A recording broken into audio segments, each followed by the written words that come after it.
გამარჯობა, ეთერშია ქრონიკა 17-ზე გამოშვებაში ნახავთ. ოპოზიციის სამოქმედო გეგმა აიარა ის პროგრამების ხელმძღვანელისგან პოლიტიკური შეფასებები რამდენიმე წუთში. 4 ოქტომბრის არჩევნებში მონაწილეობის მიზნით საინიციატივო ჯგუფების რეგისტრაციის ვადა ამოიწურა.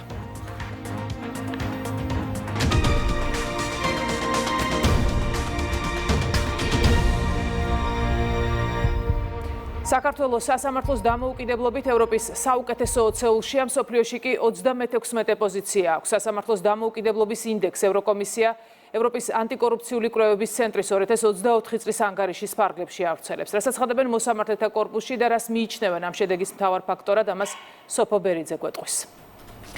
მოსამართლე დიმიტრი გვრიტიშვილისთვის ევროკომისიის ანგარიში ყველაზე მკაფიოდ პასუხობს ბრალდებებს ეგრეთ წოდებული კლანის არსებობის თაობაზე. მართლმსაჯულების სისტემაში სააპელაციო სასამართლოს მოსამართლე გვეუბნება, რომ კორუფციის პრაქტიკული არარსებობა ადასტურებს, რომ არ არსებობს ქართველ მოსამართლეებზე გარე და შიდა ზემოქმედების ბერკეტებიც.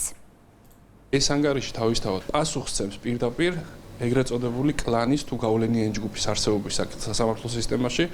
კერძოდ ევროკომისია თავისი ამ ანგარიშით ადასტურებს, რომ კორუფცია რადგან არ არსებობს, ფაქტიურად, პრაქტიკულად არ არსებობს, შეფასება არის იმგვარი, აქედან გამომდინარე, ესე იგი არ არსებობს ჩემი კოლეგა მოსამართლეების მიმართ რაიმე გარე თუ შიდა ზეგავლენის თუ ზემოქმედების ბერკეტიც. ამ ბოლო 3 დღის განმავლობაში ევროკომისიის მიერ გამოქვეყნებული ანგარიშები ცალსახად ადასტურებს, რომ საქართველოს სასამართლოები აჩვენებენ ევროპული საშუალო ევროპული სახელმწიფოების მაჩვენებელს და რიგ ქვეყნებსაც, ნატოს და ევროკავშირის წევრ რიგ სახელმწიფოებს უსწრებს კიდეც ამ დამოუკიდებლობის და ეფექტიანობის მაჩვენებლად და დღევანდელმა კვლევამ დაადასტურა, რომ ასევე კორუფციის რისკების არსებობის თვალსაზრისითაც საქართველოს საკმაოდ წარმატებული ადგილი უკავია. მიუხედავად იმისა, რომ მესამე დღეა ევროკომისია საქართველოს სასამართლო სისტემის პროგრესის აღიარება უწევს, მოსამართლე დიმიტრი გვრიტიშვილი არ ელოდება, რომ სასამართლო სისტემის მიმართ პოლიტიკურად მოტივირებული შეტევები დასრულდება. დიმიტრი გვრიტიშვილი ვარაუდობს, რომ ახლა ოპონენტები გამოსავლის პოვნას დუმილით შეეცდებიან. მთელი წლების განმავლობაში სასამართლოს წინააღმდეგ წარმოებული კამპანია რაიმე ობიექტურ მონაცემს არც არასდროს ეფუძნებოდა, ეს იყო სუფთა ცილისწამებული კამპანია. ამიტომაც მე არ ველოდები, რომ ეს ამ ანგარიშს მოყვება უბრალოდ დუმილი. მე წარმომიდგენი ახლა რა მოხდებოდა ევროკომისიის ანგარიში, რომ ყოფილიყო რაიმე სახით უარყოფითი მონაცემების ამსახველი სასამართლოს მიმართ. ყველა ეს პოლიტიკური ძალა, რადიკალური საზოგადოებისთვის ცნობილი, ასევე NGO სექტორი რიგში ერთმანეთს გაასწრებდნენ ბრიფინგების გამართვაში და ინტერვიუების ჩაწერაში, მაგრამ არა, დუმილია, იმიტომ რომ ეს დასკვნები თანაც ეს გააჩნია ხო სუბიექტს, ვინ წარმოადგენს ამ ანგარიშს და ამ დასკვნებს, საკმაოდ ავტორიტეტული ევროკომისიაზეა საუბარი, Freedom House-ზეა, Heritage Foundation-ზე, ევროპის ანტიკორუფციული კვლევების ცენტრზეა საუბარი, ამიტომ ამის წინააღმდეგ არც დუმილი უბრალოდ, არც კარგის თქმა, არც ცუდის ამ ეტაპს. გარდა სასამართლო სისტემის დამოუკიდებლობისა, ევროპის ანტიკორუფციული კვლევის ცენტრი წერს, რომ საქართველოს სახელმწიფო სექტორი კეთილსინდისიერების ინდექსით მსოფლიოში 29 ადგილზეა, ხოლო გამჭვირვალობის ინდექსით მე-19 პოზიციას იკავებს. პირდაპირ ეთერში სოფო ბერიძე გვერდთვებოდა. სასამართლო დამოუკიდებლობის ინდექსში საქართველოს შეფასების 10 ბალიანი სისტემით 6.73 მიასედი მიიღო, მსოფლიოში 36 ადგილზე გავიდა და ევროპის საუკეთესო 20-ში მოხვდა. საქართველოს უსწრებს ევროკავშირის კანდიდატ ქვეყნებს, ასევე ევროკავშირის და ნატოს წევრ 16 სახელმწიფოს: პორტუგალიას, იტალიას, საბერძნეთს, ლატვიას, სლოვენიას, მალტას, ესპანეთს, სლოვაკეთს, ალბანეთს, ბულგარეთს, რუმინეთს, უნგრეთს, პოლონეთს, ხორვატიას, თურქეთს და ჩრდილოეთ მაკედონიას. ძირითადად დაკავებული არიან პროპაგანდით, ხო? რომ იმის სასამართლო და გვრიტიშვილის, რუსიძის, ასე შემდეგ და ასე შემდეგ. მაგრამ სინამდვილეში ჩვენ ხედავთ, რომ ობიექტური კვლევა აჩვენებს, რომ საქართველოს სოფლიო სასამართლო სისტემაში 36 ადგილს იკავებს და ევროპაში საუკეთესო 20-ში არის შესული. ყველა პოლიტიკურად ანგაჟირებული საქმე, რომელიც წაიღეს სტრასბურგში, დამთავრდა ქართული მართლმსაჯულების გამარჯვებით და სასარგებლოდ. ამიტომ დანარჩენი ეს არის ჩვეულებრივი პროპაგანდა.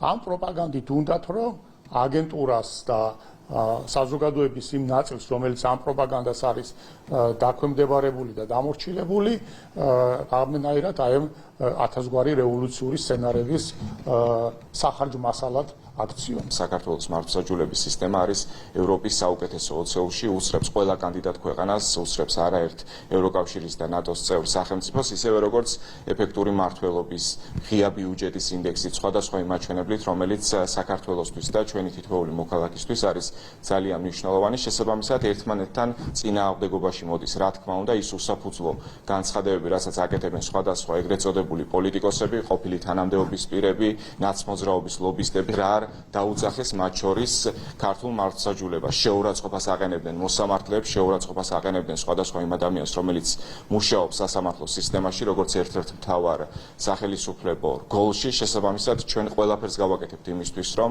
სასამართლო სისტემა იყოს დაცული, რაც არის გარანტირებული კონსტიტუციით და რა თქმა უნდა გვიხარია ის, რომ ევროპის საუკეთესო 20-ში შევიდა ქართული მართლმსაჯულება. როდესაც ისინი რაღაცა ბრალდებას გვიყენებენ, ამის უკან ფაქტები არ დგას. ეს არის უბრალოდ ჭორაობა და რაღაცა აღქმების შექმნის მცდელობა. ხოლო როდესაც უკვე ჩვენ კონკრეტულ კვლევას შევხედავთ, კონკრეტულ ანგარიშს, რომელიც თავადვე ევროკომისიამ გამოაქვეყნა ამ შემთხვევაში და რომელიც ეხება სასამართლო სისტემას და სასამართლო დამოუკიდებლობით 20-ში ვართ ევროპის, ხომ? ძლიერი სახელმწიფო ინსტიტუტები, ახაც 20-ში ვართ ევროპის.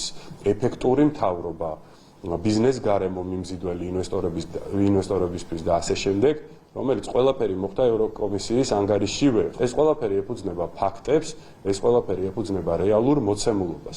შესაბამისად, ჩვენი მოქალაქეები ძალიან კარგად არჩევენ თეთრს და შავს და ჩვენი მოქალაქეების აბსოლუტური უმრავლესობა კარგად იაზრებს იმას, რომ ეს რაღაცა უაპელაციო ბრალდებები, რაც მოდის ევრობიუროკრატების მხრიდან, ეფუძნება აბსოლუტურად არაფერს ჭორაობის გარდა. ამ ინდექსებით, როდესაც ევროკომისია ერთი ხელით გვეუბნება, რომ ხელისუფლება მოქმედებს არაჩვეულებრივად, სასამართლო სისტემა არის დამოუკიდებელი და თან ამავდროულად ცდილობს ზეწოლა მოახდინოს და დააშანტაჟოს ჩვენი ქვეყანა, დააშანტაჟოს ქართველი ხალხი.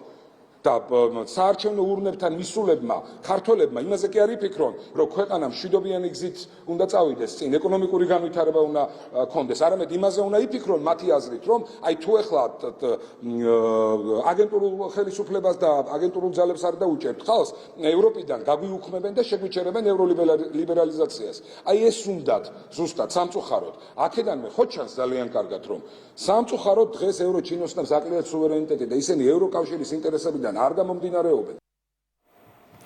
IRA-ის პროგრამების ხელმძღვანელის ჯონ დიპიროს მიერ ოპოზიციისთვის მომზადებულ სამოქმედო გეგმაზე პოლიტიკური შეფასებები კეთდება. არსებული ინფორმაციით პროგრამაში საუბარია რა ნაბიჯები უნდა გადადგას ოპოზიციამ, მითითებულია კონკრეტული თარიღებით საპროტესტო აქციებისთვის, მათ შორის ერთ-ერთი საპროტესტო აქციისთვის 13 სექტემბერია განსაზღვრული. ასევე სექტემბრის მეორე ნახევარში დაგეგმილია ოპოზიციის ვიზიტი ამერიკის შეერთებულ შტატებში. მმართველი გუნდი არ გამორიცხავს, რომ ოპოზიციის და მათი გარე მხარდამჭერების მიზანი თვითმმართველობის არჩევნების ჩაშლაც კი იყოს. ისინი მოუწოდებენ ყველას თავი შეიკავონ ქვეყნის საქმეებში ჩაარევისგან.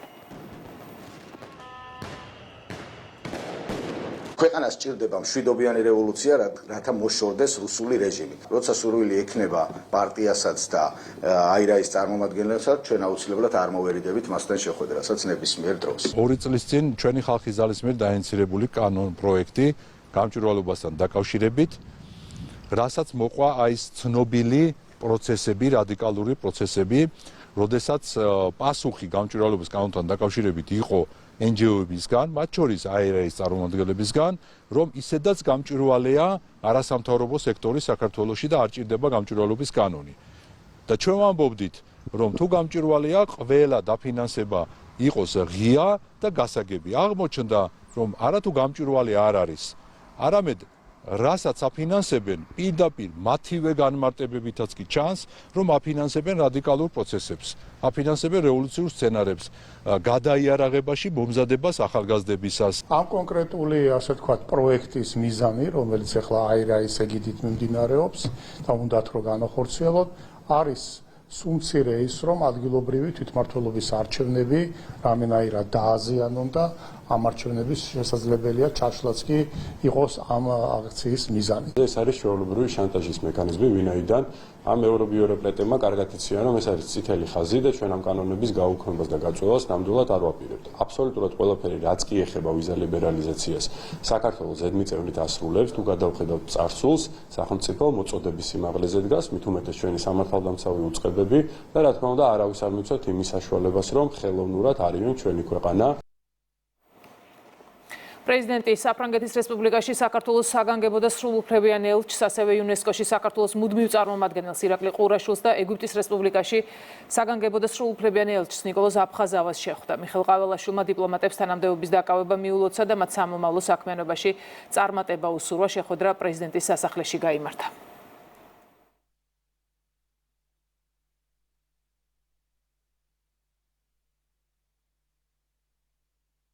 მასშტაბური საპოლიციო ღონისძიება თბილისსა და რეგიონებში. შინაგან საქმეთა სამინისტრომ ნარკოდანაშაულის ბრალდებით 44 ადამიანი დააკავა. ამოღებულია განსაკუთრებით დიდი ოდენობით სხვადასხვა სახის ნარკოტიკული საშუალება. დაკავებულებს შორის არიან როგორც საქართველოს, ასევე უცხო ქვეყნის მოქალაქეები. სამართალდამცველებმა მოსამართლის განჩინების საფუძველზე არაერთი ფარული საგამოძიებო მოქმედება ჩაატარეს. შინაგან საქმეთა მინისტრის მოადგილე მოწყებაში გამართულ ბრიფინგზე ბოლო 2 თვის სტატისტიკაზეც ისაუბრა. ბოლო 2 თვეში ნარკოდანაშაულის ბრალდებით 1417 ადამიანია დაკავებული, მათგან მნიშვნელოვანი ნაწილი ნარკორეალიზატორია. დაკავებული ნარკორეალიზატორები ნარკოტიკულ საშუალებებს მოქალაქეებზე სხვადასხვა მეთოდითა და გზით სისტემატიურად ყიდდნენ. სამართალდამცველებმა მოსამართლის განჩინების საფუძველზე რამდენჯერმე განახორციელეს ნარკოტიკული საშუალებების საკონტროლო შესყიდვა და აღნიშნული შესყიდვების ფარული აუდიო-ვიდეო ჩაწერა. პოლიციამ დაკავებულების ავტომობილების პირადი და საცხოვრებელი სახლების ჩხრეკისას, ასევე მათ მიერ მითითებული ადგილებიდან ნივთკიცებად ამოიღო განსაკუთრებით დიდი ოდენობით სხვადასხვა სახის ნარკოტიკული საშუალება. საგამოძიებო მოქმედების შედეგად ამოღებულია ნარკოტიკული საშუალების დაფასვებისათვის საჭირო მასალები, წებოვანი ლენტები და ელექტროსასწორები. ხოლო ერთ-ერთი დაკავებულისგან ამოღებულია ცეცხლსასროლი იარაღი. სამართალდამცველებმა ბოლო 2 თვის განმავლობაში ნარკოტიკული დანაშაულის ბრალდებით დააკავეს და სისხლის სამართლის პასუხისგებაში მისცეს 1417 პირი, რომელთაგან საკმაოდ მნიშვნელოვანი ნაწილი არის ნარკორეალიზატორი. სასაზღვრო გამტარ პუნქტ დარიელთან მყოფი უკრაინის 65 მოქალაქე სამშობლოში დაბრუნდა. ისინი ნებაყოფლობით ჩარტერული რეისით მესამე ქვეყნის გავლით გაემგზავრნენ. შინაგან საქმეთა სამინისტრომ უზრუნველყო უკრაინის მოქალაქეთა გადმოყვანა სასაზღვრო გამტარი პუნქტიდან თბილისის საერთაშორისო აეროპორტში, სადაც მოხდა მათი გადაცემა უკრაინის სამართალდამცავი ორგანოს წარმომადგენლებისთვის. თავის მხრივ მათ უზრუნველყვეს უკრაინის მოქალაქეთა ბორტზე განთავსება და ჩარტერული რეისით მგზავრობისას მათი თანხლება.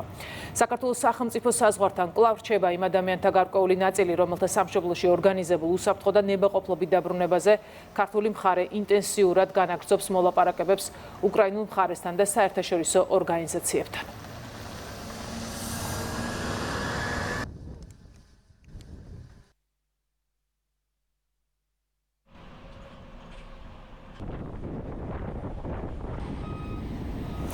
შინაგან საქმეთა მინისტრი საქართველოში აზერბაიჯანის რესპუბლიკის საგანგებო და სრულუფლებიან ელჩს შეხვდა. განიხილეს ქვეყნებს შორის არსებული სტრატეგიული პარტნიორობა. საუბარი შეეხო სამხრეთ კავკასიის რეგიონში მიმდინარე მოვლენებს და უსაფრთხოების საკითხებს. ხაზი გაესვა რეგიონის მდგრადი განვითარებისთვის მშვიდობისა და თანამშრომლობის მნიშვნელობას. შეხვედრაზე განსაკუთრებული ყურადღება გამახვილდა საქართველოსა და აზერბაიჯანის რესპუბლიკის სამართალდამცავ უწყებებს შორის მჭიდრო ეფექტიანი საპოლიციო თანამშრომლობის მნიშვნელობაზე.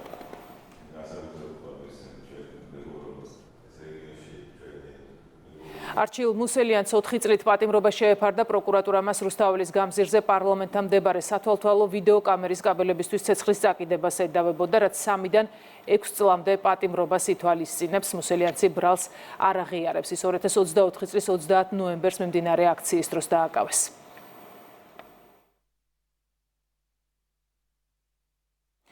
არჩილ მუსელიანსისთვის 4 წლიანი პატიმრობის შეფარდებას პოლიტიკოსები ეხმიანებიან. მმართველ გუნდში მიაჩნიათ, რომ ახალგაზრდებით გარეთ თუ შიდა პოლიტიკოსებმა გაწირეს. შეფასებები კეთდება ოპოზიციაშიც.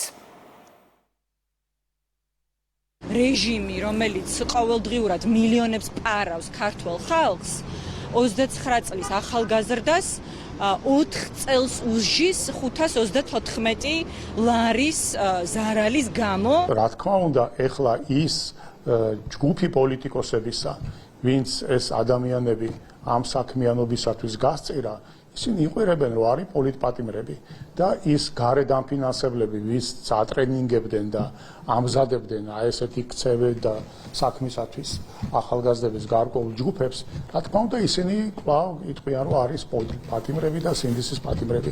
სინამდვილეში ესენი არიან ახალგაზრდები, რომლებიც სწორედ აი ამ ეგრეთ წოდებულმა გარე თუ შიდა პოლიტიკოსებმა გაწირეს დანაშაულისათვის. ყველა კარგად ხედავდით, როგორ აგრესიულად იქცეოდნენ აქციის მონაწილეების ძალიან დიდი რაოდენობა, როდესაც ის ახორციელებდნენ სხვადასხვა სახელმწიფო უწყების გადაწვას, პოლიციელებისთვის ცეცხლის წაკიდებას, ვიდეოკამერების დაზიანებას, უფრო მეტიც ქვებს ესროდნენ პოლიციელებს, სხვადასხვა ბლაგვსაგნებს ესროდნენ პოლიციელებს და რა არ აკადრეს ჩვენ გმირ პოლიციელებს, თუმცა ეს ყველაფერი არის ზოგადად კოლექტიური ნაცმოძრაობის ხელწერა, ეს არის დესტრუქციული გეგმის ნაწილი, რომელიც ჩაფლავდა. თუმცა პირდაპირ ეთერში ვნახეთ, როგორ ლეწავდა ეს ადამიანი ვიდეოკამერებს პარლამენტის მიმდებარე ტერიტორიაზე იმ მარტივი მიზეზის გამო, რომ არ განხორციელებულიყო იმ გეგმის ხელშეშლა ქართული პოლიციის მხრიდან, რომელიც რეალურად არსებობდა და რაც გულისხმობდა ქვეყანაში ხელისუფლების ძალადობრივი გზით შეცვლას. ბუნებრივია არსებობს. მე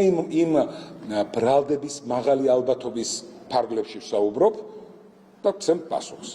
რომ თუ კი ახლა მე ავდგები და აი ცეცხლის მოკიდების მცდელობა მექნება და მე იდენტიფიცირდები, რომ მე ვარ ეს პიროვნება, მე სინდისის პატივარი ვიქნები თუ უსინდისო დამნაშავე. პროკურატურამ სამსახურებრივი მდგომარეობის გამოყენებით დიდი ოდენობით თანხის თაღლითურად დაუფლების ფაქტზე ორ დაკავებულს ბრალდება წარუდგინა. ფინანსთა სამინისტროს საგამოძიებო სამსახურის მიერ ჩატარებული გამოძიებით დადგინდა, რომ სხვადასხვა კომპანიის ხელმძღვანელებმა რამდენიმე მუნიციპალიტეტის სკოლამდელი და სკოლის გარეშე სააღმზრდელო დაწესებულების გაერთიანებებს სახელმწიფო შესყიდვის ხელშეკრულებით გათვალისწინებული პირობების დარღვევით დაბალკალორიული და იაფფასიანი რძის ნაწარმი მიაწოდეს, რითაც მოტყუებით დაეუფლნენ სახელმწიფოს კუთვნილ დაახლოებით 20,000 ლარს. დანაშაული 9 წლამდე პატიმრობას ითვალისწინებს.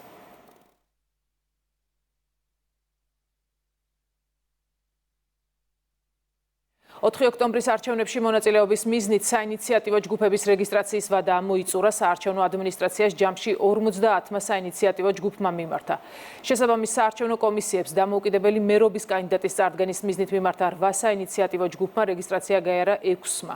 მაჟორიტარი კანდიდატის წარდგენის მიზნით კი შესაბამის საოლქო საარჩევნო კომისიებს 42-მა საინიციატივო ჯგუფმა მიმართა რეგისტრაცია 39-მა გაიარა.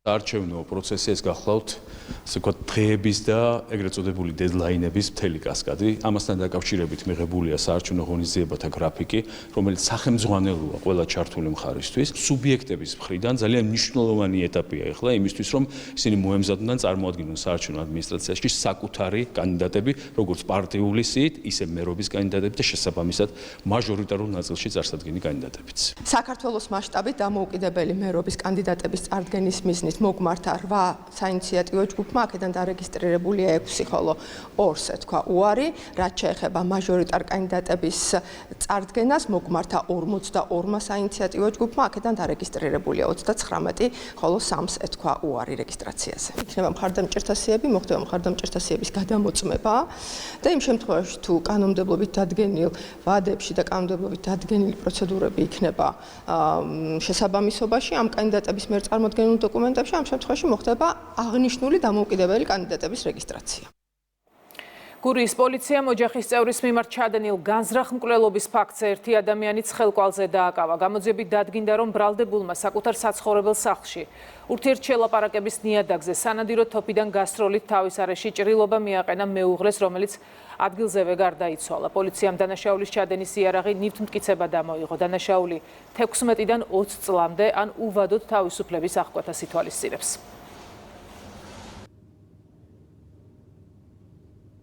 ახლა კი უცხოეთის ახალი ამბები. საქართველოს ბათუმის ილია ჭავჭავაძის სახელმწიფო პროფესიულ დრამატულ თეატრში საერთაშორისო ფესტივალის ღამის სერენადების პრესკონფერენცია გაიმართა. ორგანიზატორებმა და მხარდამჭერებმა ფესტივალის წლევანდელ პროგრამასა და კონცერტებში მონაწილე შემსრულებლებზე, სიახლეებსა და სამომავლო გეგმებზე ისაუბრეს. ფესტივალმა ბორჯომის შემდეგ ბათუმში გადაინაცვლა და დღეს საღამოს 20 საათზე ბათუმში რიგით პირველი კონცერტი გაიმართება. ყოველთვის არის გამორჩეული ეს ფესტივალი, ყოველთვის აქვს თამასა და წელსაც რა თქმა უნდა არ იქნება გამონაკლისი. დღეს იხსნება ფესტივალი და არიან არაჩვეულებრივი მუსიკოსები ჩამოსული, რაც არავინ არ უნდა გამოტოვოს. მე ძალიან მიხარია და მოხარული ვარ, რომ წლევანდელი ფესტივალის მონაწილეც ვარ. შევასრულებ რამოდენიმე სიმღერას. წელს ბათუმს ფესტივალ ღამის სერენადების ფარგლებში პირველად ეწვევა ნელო სალსა, სოლისტი იტალიიდან, რომელიც გახლავთ ენიო მორიკონეს მეგობარი და წლების განმავლობაში ისინი ერთად ქმნიდნენ ნაწარმოებებს. ენიო მორიკონეს საყვირსაც კი ეძახიან ნელო სალსას. მეორედ ვარ საქართველოში და ძალიან მოხარული ვარ, რომ კვლავ აქ ვარ, მაგრამ პირველად ვარ ბათუმში. გასულ წელს რადიკალურად განსხვავებულ გარემოში ჩავატარე კონცერტი. ძალიან ბედნიერი ვარ, წარმოგიდგინოთ ანტონიო ვივალდი. უამრავ სიხარულსა და ემოციას განვიცდით. ქრონიკა 17 საათზე ამით დასრულებულია. მე გემშვიდობებით, ნახვამდის.